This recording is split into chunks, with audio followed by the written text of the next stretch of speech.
Seja Deus gracioso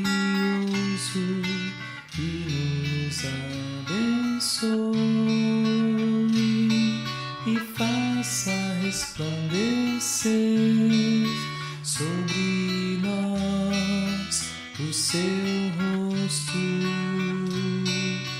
para que se conheça na terra o seu amor, o seu caminho, a sua salvação.